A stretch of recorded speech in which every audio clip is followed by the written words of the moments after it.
on va voir la matrice d'Eisenhower, qui est un des grands classiques de la gestion du temps et des priorités. Gestion des priorités qui amène à la gestion et à la gestion du temps, pardon. Donc en général, on fait une distinction entre la gestion des priorités et la gestion du temps. Et on a une tendance, je simplifie, j'essaye de faire simple, hein, mais on a une tendance à dire on va d'abord décider, enfin c'est logique, hein, on va d'abord décider de ce qui doit être fait, quelles sont les priorités, et qu'est-ce qu'on doit faire et qu'est-ce qu'on ne doit pas faire. On se pose d'abord cette question-là, et puis on organise son temps. Donc la gestion du temps, en général, découle de la gestion des priorités. D'abord, on pose un choix sur ce qui a à être fait, par qui, et puis après, on organise son temps. Ça va ? Et donc, dans ce cadre-là, la matrice Eisenhower, ça, c'est un grand classique. Est-ce que quelqu'un connaît la matrice Eisenhower ? Levez la main. Il y en a une personne, d'accord.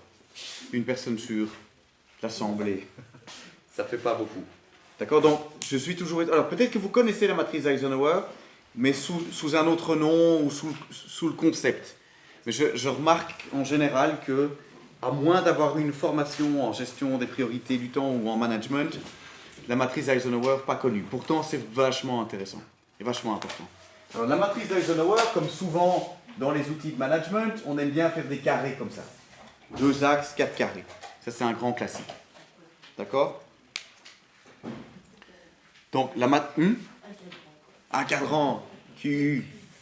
Cadran avec QU. D'accord ? Donc, on aime bien faire des carrés. Alors, de nouveau, il y a 2 axes.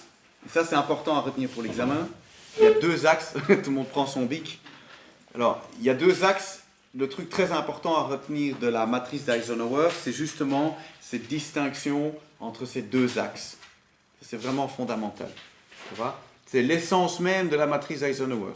Il y a 2 choses qui sont importantes à retenir. C'est le concept de la matrice d'Eisenhower, donc la distinction entre les 2 axes, et ce qu'on fait avec... je vais surtout me concentrer sur les 2 carrés qui sont ici à droite. Qu'est-ce qu'on fait avec les tâches ou les priorités qu'on va trouver dans ces 2 cases? D'accord? C'est ça qu'il faut retenir de la matrice Eisenhower. Plus que ça, je ne peux pas faire pour vous aider. D'accord? Alors, peut-être que vous ne connaissez pas la matrice Eisenhower ou que vous n'avez pas entendu parler, le nom ne vous dit rien, mais vous avez peut-être entendu parler de la notion ou la différence dans la notion urgence par rapport à importance. Ça éveille un petit peu plus la différence entre l'urgence et l'importance. Oui, non? Alors, ce qu'on va faire, c'est qu'on va faire un axe, ici où on va mettre l'urgence sur l'axe horizontal. Ça veut dire que ce qui se trouve à gauche n'est pas urgent. Parce que je ne suis pas en train de faire une bêtise, moi. Non, c'est l'inverse, pardon. Sorry, je suis en train de m'embrouiller. Aïe, aïe, aïe. L'urgence, on va le mettre en vertical. C'est pas urgent, c'est urgent. D'accord? C'est pas urgent, c'est urgent. Ça, c'est la différence. C'est l'axe vertical. Et on va distinguer ça de l'importance. Et donc, ça veut dire qu'on va mettre ici, c'est pas important, et ici, c'est important. D'accord? Urgent, pas important, important. Alors, pourquoi est-ce qu'on, et c'est toute l'histoire de la matrice Eisenhower, pourquoi est-ce qu'on distingue l'urgence et l'importance?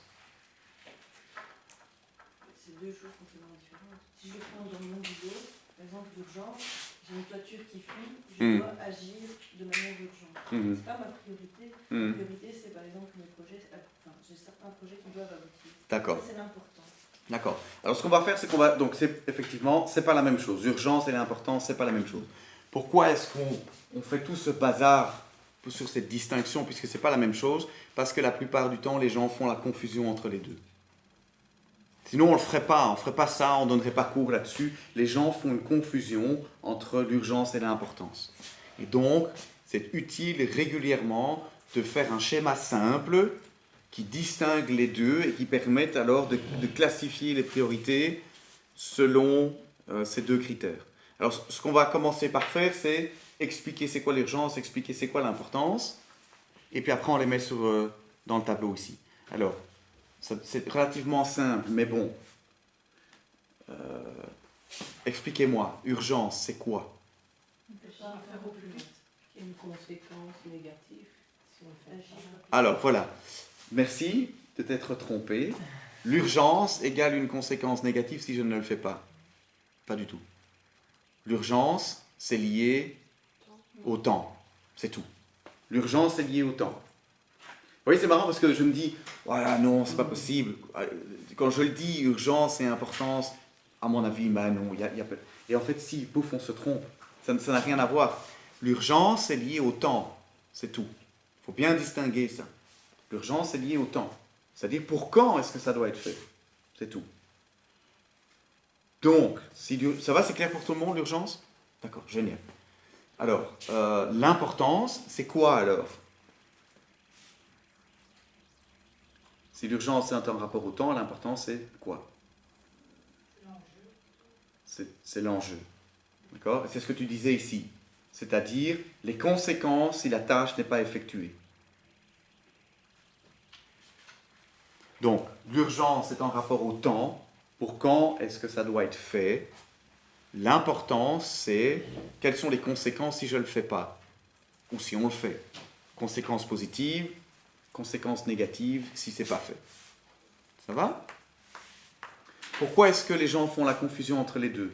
Parce que dès que quelqu'un débarque en disant vite, vite, vite, il faut vite faire ça, c'est urgent, on entend il faut le faire sinon il va y avoir des conséquences graves. C'est pas la même chose. Parce que il peut tout à fait se faire que c'est urgent, il faut vite, vite, vite le faire, mais si on ne le fait pas, c'est pas grave. Ça n'aura pas de conséquences. Et peut-être que vous faites cette réflexion, mais souvent, ou peut-être pas votre collègue, qui débarque en disant vite, vite, vite, il faut faire ça. Oui, mais qu'est-ce qui se passe si je ne le fais pas? C'est pas grave. D'accord. Bon, alors, à ce moment-là, peut-être on ne va pas le faire. D'accord, vous comprenez? Urgence et importance. Alors, qu'est-ce qu'on fait? On se pose quelle question en premier? C'est important. Première question. Qu'est-ce qui se passe si je ne le fais pas? Donc, on se pose d'abord la question de l'importance avant de se poser la question de l'urgence. Ce sont des choses simples, hein, mais les bons outils sont simples. Parce que les bons outils qui sont simples, on peut les comprendre, et si on les comprend, on peut les appliquer. Parce que ce qui va faire qu'une équipe est performante, ce n'est pas ce qu'elle sait ou ce qu'elle ne sait pas, c'est ce qu'elle fait. Et donc il faut des concepts simples. Donc, quand on est sollicité pour faire quelque chose, la première question à se poser, c'est qu'est-ce qui se passe si on ne le fait pas? Et alors là, déjà, il y a pas mal de débats qui s'enclenchent parce que, oui, mais il faut tout faire. Tout doit être fait. Non. Dans une organisation, c'est impossible de tout faire. Dans un job, c'est impossible de tout faire. Impossible. Personne ne sait tout faire. Sauf les perfectionnistes. Ils pensent qu'ils vont y arriver, qu'ils doivent le faire. C'est ce qui les amène dans le trottoir, dans le caniveau, c'est que comme il faut tout faire, on va commencer par la première chose sur la liste, parce que de toute façon, je ferai tout. Hein, vous connaissez cette fameuse métaphore où on prend un bocal et puis on dit qu'est-ce qu'on met dedans? Ah, on met des cailloux, on met des gros cailloux. Ah, c'est plein maintenant. Oui. Ah ben non, c'est pas vrai. On peut encore mettre des petits cailloux et puis encore mettre du sable et puis encore on peut mettre de l'eau. Vous connaissez cette métaphore, hein? En fait, ça c'est un outil de gestion du temps et des priorités. On commence d'abord par les choses qui sont les plus importantes, c'est-à-dire les choses qui vont avoir les conséquences les plus graves si elles ne sont pas faites. Après, on se pose la question de savoir si on a encore du temps pour faire les choses qui auront des conséquences moins graves. Et ainsi de suite. Et il y a une série de choses, et vous le savez bien, autant que moi, que vous ne saurez pas faire. Et donc, comment fait-on pour décider quelles sont les choses qu'on va faire et les choses qu'on ne va pas faire? Certainement pas par rapport à l'urgence. Parce que l'urgence, c'est une question de temps. Or, les gens viennent vous voir en disant c'est urgent, il faut le faire tout de suite. Ils ne disent pas voilà l'impact si ça n'est pas fait. D'accord? Donc cette remise en question sur l'importance, elle est rarement faite. On part du principe qu'il faut le faire. Mais est-ce qu'on a le réflexe sain de se dire ok, quelles sont les conséquences si je ne le fais pas? C'est une discussion difficile. Hein? Parce que ça veut dire que régulièrement, il va falloir dire ça, je ne vais pas le faire. Avec soi-même, il va falloir se dire ça, mais il va peut-être falloir le dire aussi au chef ou à quelqu'un d'autre en disant non, je ne le ferai pas. Parce que les conséquences ne sont pas suffisamment graves et j'ai d'autres choses qui ont des conséquences beaucoup plus graves avant à traiter. Ça va? Donc la première chose, la notion très importante à distinguer ici, qu'on a ici sur l'axe horizontal, c'est pas important, c'est important. Avec un degré évidemment, hein. C'est pas l'un ou l'autre. Hein. On va devoir classer les choses par rapport à leur impact. Qu'est-ce qui se passe si je ne mange pas aujourd'hui? C'est pas grave, je ne vais pas mourir. Mais si je ne respire pas pendant 2 heures, ça c'est relativement grave, je vais mourir. D'accord? Donc il y en a un qui est plus important que l'autre. Non? Peut-être pas. Oui, je sais qu'on sera mort. 3 minutes. Donc voilà, vous pouvez maintenant faire une hiérarchisation par rapport à l'importance, c'est-à-dire l'impact. Qu'est-ce qui se passe si je ne fais pas? On fait ça. Et puis quand cette hiérarchisation est faite par rapport à l'importance, alors on commence à regarder par rapport à l'urgence. C'est-à-dire, et c'est ça déjà le problème, dans l'urgence on a un problème, c'est que urgence ça veut dire fais-le tout de suite. Donc quelque part déjà là on devrait changer de terme et on devrait dire quel est le délai dont on dispose. Ça va? Et ça c'est ce qu'on va classer ici alors par rapport à ici sur l'axe vertical entre il faut le faire très vite et il faut le faire dans plus longtemps. Ça va? Alors, l'intéressant de la matrice d'Eisenhower, c'est que ça nous permet alors, à partir de là, d'avoir 4 carrés. Je vais vous simplifier la tâche. Je me simplifie la tâche et je vais vous simplifier la tâche. Tout ce qui est ici à gauche, donc les 2 carrés par rapport à ici, je ne m'en occupe pas. Ce n'est pas important, les conséquences ne sont pas importantes, je ne m'en occupe pas. Il y a d'autres formateurs qui vont détailler ça, moi je ne m'en occupe même pas. Parce que ce qui est intéressant, c'est la deuxième notion de la matrice d'Eisenhower. La première, c'est cette distinction importance-urgence. La deuxième, ça va être de comment on va traiter ces 2 différentes tâches. Et ça, déjà, ça va être waouh! Si vous arrivez à faire ça, vous êtes champion du monde. Donc on va pas passer du temps ici. D'accord? Alors, qu'est-ce qui se passe ici? Donc je n'ai plus que mes tâches importantes. Ça veut dire c'est grave si je ne le fais pas. Donc je dois les faire. Ok? Ça a passé le test, je le fais ou je ne le fais pas. La question après c'est, quel est le délai? De combien de temps je dispose pour pouvoir réaliser ma tâche?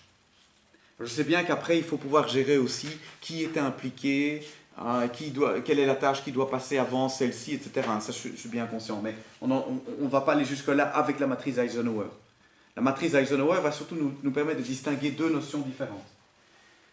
Qu'est-ce qui se passe si c'est important et que c'est urgent? Quoi ça? Ouais. Ça, on appelle ça comment? On appelle ça un problème ou une priorité. Un problème. Vous mettez le nom que vous voulez dessus, hein, priorité.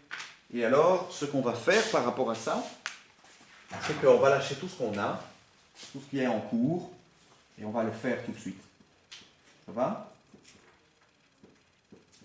Bon, c'est simple, hein? Ça c'est pas compliqué. Hein? D'accord? C'est ce qui va se passer par rapport à ça qui va être intéressant. Moi, je trouve que c'est génial. C'est genius. C'est ce qui se passe par rapport à l'autre case ici et l'interaction entre les deux. Donc, qu'est-ce qui se passe par rapport à... Qu'est-ce qu'on fait alors, du coup, avec ce qui est important, mais qui n'est pas urgent? C'est quoi ça? On peut planifier. Tu vas trop vite. Maria, tu vas trop vite. Mais je sais pas le mot. Alors, ici, on va appeler, ce sont les tâches fondamentales. C'est vos tâches fondamentales en fait. On appelle ça les core tasks en anglais. Les tâches courantes, oui, les tâches courantes, c'est bien ça. Tâches courantes. Merci pour la traduction. Et alors c'est ça maintenant le fun. C'est, qu'est-ce qu'on fait avec ça? Maria l'a dit, mais on va faire comme si on n'avait pas entendu. Quelqu'un n'a pas entendu ce que Maria avait dit? Qu'est-ce qu'on fait avec ça? Les tâches courantes qui ne sont pas urgentes mais qui sont importantes, on les planifie. On planifie. 2 N? Ah oui, d'accord. Alors, ce qui se produit en général dans une organisation, c'est que dès que vous avez une série d'éléments d'individus qui ne sont pas bien organisés, c'est-à-dire qui n'ont pas pris le temps d'identifier leurs tâches courantes, de savoir pour quand elles doivent être finies, et qu'elles n'ont pas planifié, elles arrivent au dernier délai, au moment où c'est urgent maintenant, il faut le faire, et elles vous tombent dessus en disant vite, vite, vite, il faut faire. Et donc, ça, c'est un problème maintenant, et il faut le faire tout de suite. D'accord? En général, une organisation qui tourne bien, on essaie qu'elle tourne avec... Je vais mettre ça en vert. On espère qu'une organisation qui tourne bien tourne à 80% ici et 20% ici.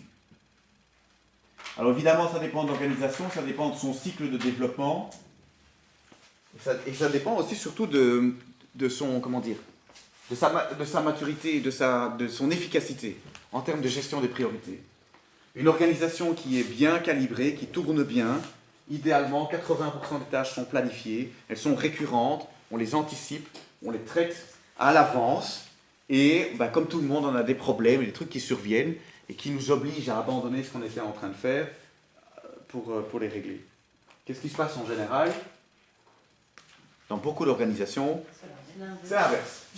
80% du temps, il y a le chef qui débarque en disant « laisse tomber tout ça, et fais ça tout de suite ». Et 20% du temps, on arrive encore à faire un truc qu'on avait un peu planifié. Ça va? Ça, c'est la maladie de beaucoup d'organisations. Pas toutes. Et vraiment, il y en a, voilà, on pourrait faire des statistiques. Regardez un petit peu quelles sont les organisations qui sont les mieux gérées, les moins bien gérées, les départements qui sont les mieux gérés, les moins bien gérés. Mais en gros, en résumé, régulièrement, ce qui se produit, c'est qu'on a beaucoup trop de tâches qui sont faites vite, vite, il faut faire ça, vite, vite, il faut faire ça. Ça va? Alors, oui, dis-moi. Ça ne dépend pas de la tâche à effectuer aussi. Enfin, je pense par exemple au travail policier ou par rapport donc, au service d'intervention. Mais il y a des choses qui arrivent de façon urgente et qui sont importantes. Bien sûr. Et qui sont certainement, dans cette organisation-là, plus importantes que dans une autre organisation. D'accord. Même au sein de la police. Mais, d'accord. Je veux dire, alors, par rapport à tout ce qui est service d'urgence, service de réponse en ligne aux demandes, là, on est soumis justement à l'imprévisible. D'accord? Que ce soit les pompiers, la police, les urgences, ou même les services clients, on ne sait jamais quand les gens vont appeler. Et donc, au moment où ils appellent, il faut être disponible. À l'accueil de n'importe quelle organisation, on ne sait pas prévoir que quelqu'un va venir ou quelqu'un ne va pas venir. D'accord? Et donc, plus on a affaire à de la nécessité d'être disponible pour les incidents, plus on est obligé de planifier un maximum. Vous comprenez ça? Parce que vous ne pouvez pas vous retrouver dans une situation où le camion n'a pas été entretenu depuis 6 ans, au moment où il faut intervenir avec. Donc, le service pompier sont ceux qui vont être les plus organisés par rapport à la gestion de leur matériel et la prévision des entretiens, etc. Parce que justement, on ne sait pas quand on va les appeler. Donc, plus il y a de l'urgence dans une organisation, plus tout ce qui doit être planifié doit l'être. Ça va? Pardon? Dans le meilleur des mondes. Ça, c'est la théorie. Alors après, ce qui se passe, c'est que nous, on intervient. Et on fait tout foirer. D'accord? Alors, ce qui est malheureux, c'est qu'il suffit d'une série d'éléments qui sont désorganisés pour désorganiser tout le monde autour de soi. Surtout quand c'est le chef. Quand le chef ne s'organise pas et que tout d'un coup il dit « Oh, on va faire ça » et puis il descend voir tout le monde en disant « Laissez tomber, faites ceci », alors forcément, il va désorganiser toute l'organisation autour de lui. Ça va? Je dis ça par rapport à ceux qui risqueraient de me dire maintenant « Oui, tout ça c'est très beau, mais le problème c'est que... moi je suis organisé, mais mon collègue ne l'est pas. » Ce que vous pouvez faire, autant ça part en spirale dans un mauvais sens quand quelqu'un est désorganisé, autant si vous êtes organisé, vous avez une influence positive sur votre environnement. Donc ce que je vous invite à faire, c'est de faire ce travail et de pouvoir influencer les gens autour de vous de manière positive. Ça va? Alors, comment est-ce que ça fonctionne? Et je vais vous faire l'exercice à votre niveau. C'est que, pour pouvoir mettre ça en œuvre, parce que, admettons, et ça arrive régulièrement, une organisation fonctionne à 80% dans la réponse immédiate, vite, vite, il faut faire ça, vite, vite, il faut faire ça. Comment est-ce qu'on arrête ce cycle, cette spirale négative? C'est on identifie tout ce qui est récurrent, tout ce qu'on sait depuis toujours, qu'on va devoir le faire à ce moment-là. On identifie tout ce qui est récurrent, prévisible, et on le planifie. Tout ce qui peut être planifié, on le planifie. Et ce qui est extraordinaire, c'est que, et vous allez faire l'exercice maintenant, vous allez trouver une tonne de choses qui sont prévisibles, que vous pourriez planifier et qui n'est pas planifié. Et c'est l'exercice qu'on va faire maintenant. Alors c'est super, super confrontant parce que vous dites oui mais j'ai pas envie, oui mais le problème c'est que, ok d'accord, alors peut-être que vous n'avez pas tout solutionné tout de suite, mais ce que je voudrais que vous fassiez dans l'exercice maintenant, c'est identifier au moins 1, 2 ou 3 choses que vous pourriez planifier et anticiper. Parce que le problème c'est que si vous n'anticipez pas et que vous ne faites pas ça avant, alors ça devient un problème. Et ça s'ajoute au vrai problème, et ça s'ajoute à tous les gens qui viennent, toutes les sollicitations extérieures, des gens qui sont désorganisés et qui viennent influencer votre organisation. D'accord? Donc tout ce que vous pouvez faire à l'avance pour ne pas vous trouver en situation difficile, faites-le à l'avance. Ça va? Donc ça c'est l'exercice qu'on va faire maintenant. Est-ce que j'ai encore quelque chose à rajouter par rapport à ça? Du coup, alors oui, concrètement ça veut dire quoi? C'est qu'une fois que vous avez identifié toutes les tâches qui sont récurrentes, et que récurrentes ou prévisibles, vous planifiez, vous savez pour quand vous devez les faire, vous savez quand est-ce que théoriquement vous avez un peu plus de temps, en calculant de le faire pas à la dernière minute, évidemment, et alors prévoyez le temps dont vous allez avoir besoin pour réaliser la tâche. D'accord? Et concrètement, ce que ça veut dire, c'est que ce temps, vous le bloquez dans votre agenda. D'accord? Et ça, c'est rare. Je le sais parce que je donne cette formation régulièrement. Quand je pose la question, qui a une liste de tâches ici pour planifier son travail? En général, 8 personnes sur 10 ont des listes de tâches. Je ne sais pas comment font les 2 autres. Personnes sur 10 qui n'ont pas de liste de tâches. Je ne sais pas comment elles font pour s'orienter dans la vie. Parce que, pardon, à l'instinct, oui, un petit peu par ici, puis un petit peu par là, et puis hop, je vais peut-être faire un peu ça. Il y en a qui le font, je ne sais pas comment ils font, mais bon. Les listes de tâches, en général, les gens ont ça. On a une liste de tâches, il faut que je fasse ça, il faut que je fasse ça, il faut que je fasse ça. Là où la plupart des gens s'arrêtent, ça c'est de la gestion du temps, c'est de dire, ça va me prendre 2 heures, je dois le faire mercredi parce que c'est pour vendredi, et jeudi je ne suis pas sûr de ce qui va me tomber dessus. Donc je vais bloquer 2 heures mercredi matin pour faire ça. Alors là, il n'y a plus qu'une personne sur 10, grand maximum, qui fait ça. D'accord? C'est toi, Christelle. D'accord. Alors, la recommandation, c'est, vous identifiez ce que vous devez faire, quand est-ce que vous devez le faire, vous identifiez combien de temps ça va vous prendre, et vous planifiez ça dans votre agenda. Ça veut dire que si vous avez un rendez-vous, parce que vous faites ça pour vos rendez-vous, mais vous ne faites pas nécessairement ça pour vos tâches. Or, ce rapport, vous savez, ça va vous prendre 2 heures. C'est clair, vous le savez. Si vous vous posez la question et vous connaissez un peu votre boulot, vous savez que ça c'est 2 heures. Et si vous speedez, vous allez le faire en 1h45, mais vous ne savez pas le faire plus vite. Et vous devez le faire mercredi matin. Pourquoi est-ce que ce n'est pas noté dans votre agenda de 9h à 11h, je fais mon rapport? Parce que ça prend du temps, l'organisation, ça demande un petit peu de temps de préparation. Et donc le problème, c'est que souvent, les gens restent à la liste de tâches, mais une liste de tâches, c'est unidimensionnel. Une liste de tâches ne vous dit pas de combien de temps vous allez avoir besoin pour réaliser les différentes tâches et quand est-ce que vous allez le faire. Résultat, quand votre boss vient et vous dit, votre boss ou un collègue, tu pourrais faire ça pour moi. Vous regardez votre liste de tâches, comment est-ce que vous allez savoir si vous avez le temps ou pas? C'est impossible. C'est impossible. Par contre, si vous avez mis ça dans votre agenda, vous pouvez dire, regardez votre agenda et dire, ouh, là j'ai une demi-heure, là j'ai 1 heure, mais jeudi, pas avant. Là, vous pouvez argumenter. Mais si vous avez juste une liste de tâches, vous n'avez rien à dire. Vous pouvez juste dire, ah, j'ai trop sur ma liste de tâches. Mais ça a l'air de la mauvaise volonté. Par contre, si vous dites, jeudi j'ai 1 heure, vendredi j'ai une demi-heure, pourquoi est-ce que tu as besoin que ce soit fait? Peut-être. D'accord? Vous comprenez ce que je veux dire? C'est super utile. Moi, je ne comprends pas comment les gens font vivre pour vivre sans ça. Qui était fort sollicité, overstressé, presque Ouais. limite burn-out parce qu'il y en avait qui arrivaient de tous les côtés, et Bien qui sûr. n'avaient plus le temps de travailler. Ouais. Et je me suis essaies absolument de planifier ce que tu dois faire. Tout à fait. dans ton agenda. Et depuis, il le fait. Et il est beaucoup plus cool et relax dans son boulot qu'avant. Je vais faire une comparaison et vous allez voir pourquoi c'est si important de bloquer votre temps. D'accord? Je vais faire une comparaison avec le shopping. J'aime bien cette comparaison, c'est drôle. Je vais partir de la liste de tâches et je vais arriver vers bloquer le temps dans son agenda. Faire une liste de tâches, c'est la même chose que de faire une liste pour aller faire les courses. D'accord? Qu'est-ce qui se passe si vous devez aller faire les courses? Bon, chérie, tu veux bien aller chercher du pain? Vous avez besoin d'une liste de courses?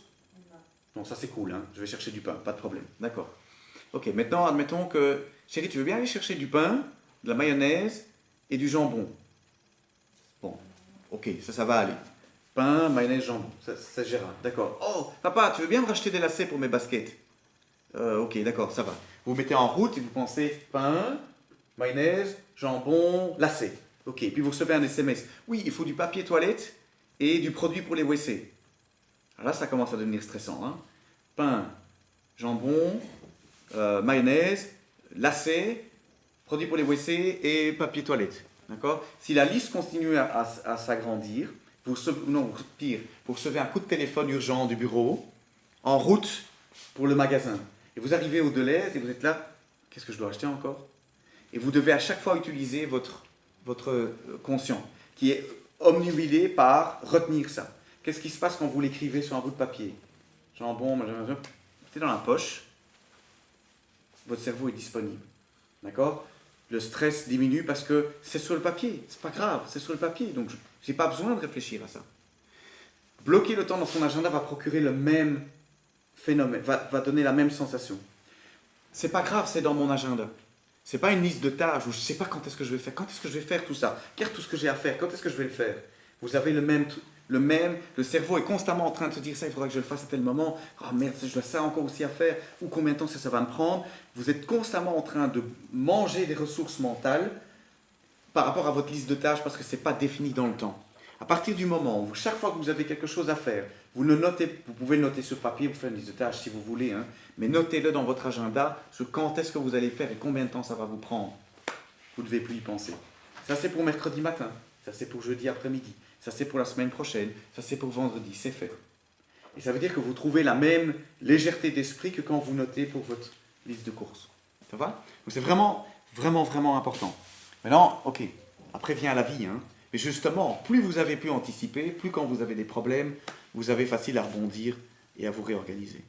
Ça va?